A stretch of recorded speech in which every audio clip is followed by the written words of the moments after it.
Alright, just wanted to make a quick video to update my blog on what's going on with this plane. So yesterday I flew to Apopka, which is X-ray 04. It's sort of southwest of Orlando.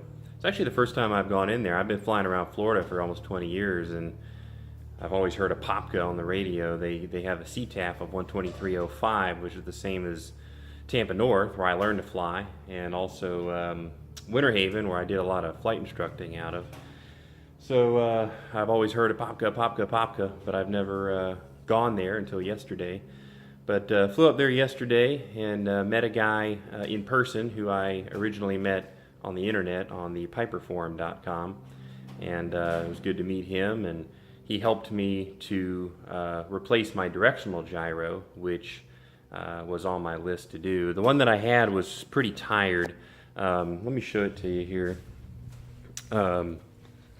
It was precessing kind of bad, but also it didn't have a heading bug, and I don't have an autopilot, but I'm still kind of a fan of heading bugs. But so this is the old one, and let me see if I can. So if you look right here, 1985.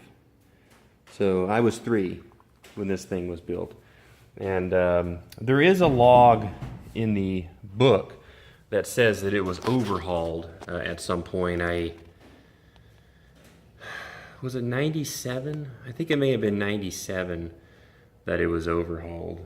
But it's old, and so yeah. So I have the new one in there now. Let me show it to you. Climb up in here. Working on airplanes in the summer is always a sweaty affair. But if you look at this panel right here, you can see the new directional gyro. When I say new, it's used. I bought it off of eBay. I paid $525 for it, and that seems to be a pretty good deal. But there's no evidence that I have that it was ever rebuilt. So I don't know, but it's stamped 2002, which means it was probably manufactured in 2002, which is 17 years newer than the one I had. So it works as well as the one I had, but it still precesses. It really does, and so it's not horrible, but it does creep a little bit. So I'm thinking either I have a vacuum problem, or it also needs an overhaul. But it creeps slow enough that I'm not incredibly worried about it right now. So more than likely I'm just going to leave it in there and put some hours on it, and just frankly not worry about it for now.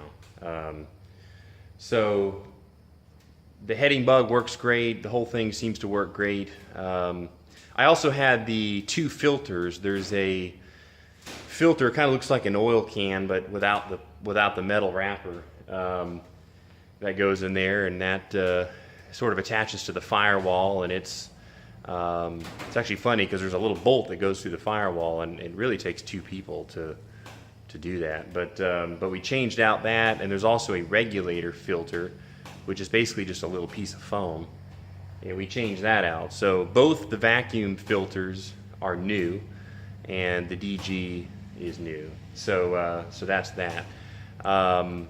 The attitude indicator needs an overhaul, and I was kind of hoping that by changing those filters it would make the attitude indicator straighten up and fly right, but that didn't happen. It's clear the attitude indicator is tired.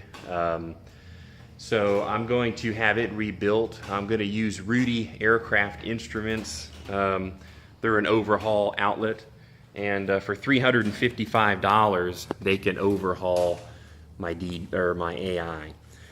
The problem is I have to get the thing out, and so that's where the plot thickens a little bit. The guy that I met in Apopka, who's an A&P, he swapped out my DG, and even though I learned a lot from the process, he's the one that ultimately did it.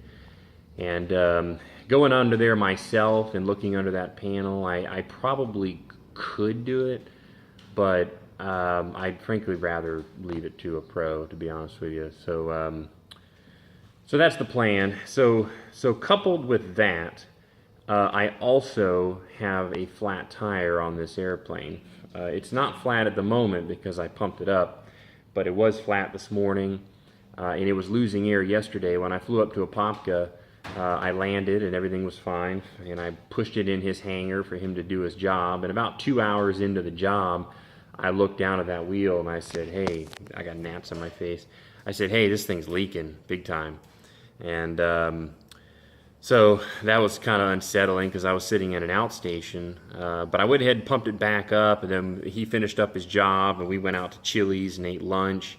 And when I got back, it had crept from 24 down to like 15 in a matter of 2 hours. So it's got a pretty definite leak. But I convinced myself that based on the rate of that leak that I would be safe to fly it home. So we pumped it back up. I flew it back uneventfully, landed in Bartow, pushed it in my hangar, put it to bed, and then today I came out, today's Sunday, and the thing's completely flat. So I took the wheel pant off. If you want to take a look here. Took the wheel pant off, went to such effort to put that on about 3 or 4 weeks ago. But now that I know how to do it, I'm pretty fast at it, so it's not as dramatic as it was the first time. But took the wheel pant off, and you could see the tire's inflated, but it is leaking as we speak. So I got some Simple Green, heavily diluted with water, and I sprayed it all over this thing, and I determined that it's leaking right from the valve stem right here. So I'm not actually going to do it right now. In fact, you might even be able to see a crack. It's hard to tell. But if I spray water right up in there with the Simple Green in it, it's hard to get the camera angle right, but it bubbles. It blows bubbles. So the leak is coming from there, which tells me I got a tube problem, which tells me that I need to buy a tube and all of that. So even though theoretically I could pump up the tire, I know the rate of the leak. I could go flying and all that. I mean, I think as pilot in command, it's probably the best decision to say that with a known leak. It's different being at an outstation and saying, hey, you need to get back. But I'm back in my home hangar, and I've got this known leak, and I just don't see any reason to go fly until that's resolved.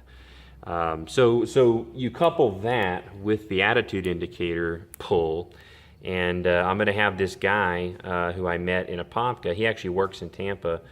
He offered to come here to my hangar sometime in the latter part of this week, perhaps, or even next week if it comes to that, and show me how to change out this tube, and also to pull that AI. And by pulling the AI here in my own hangar, we don't have to secure the vacuum system, because if you pulled the gauge from the panel and then you started flying without securing the vacuum system, you'd be sucking through, tubes with no gauge. I don't know how that would go down. I don't know of any way to shut the vacuum system off. So it's just easier to pull it and put it back in all in one shot. So this company that I'm probably going to use, called Rudy, they have about a 2 to 3 day turnaround. So if you add post on either side of that, I'm looking at probably a week. So if I can get that thing pulled, let's say Thursday, or even Wednesday, frankly, but let's just say Thursday, I could send it out. I maybe get it back at the end of the following week, and then arrange to have this guy come back out here and put it in. I'm still looking probably at least, it really sucks, but I'm looking at probably at least 2 to 2.5 weeks before I can fly this airplane again,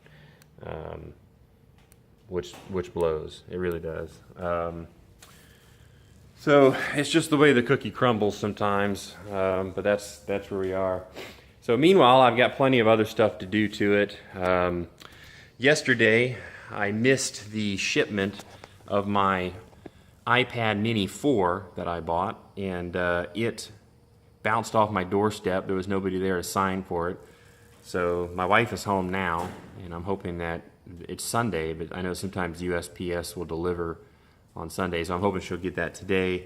because once I get that, there'll be some work to do to get ForeFlight installed, and I think my subscription's still good. If it's not, I'll have to renew it. I think it's like $100 a year or something. And then I'll download all the charts and all that kind of stuff. I also have a, see if I can find it. Actually, it might be in my truck. Yeah, I think it's in my truck. I have a yoke mount that I got, and let's see here. Anyway, it's a yoke mount. You know what they look like. It's under there anyway.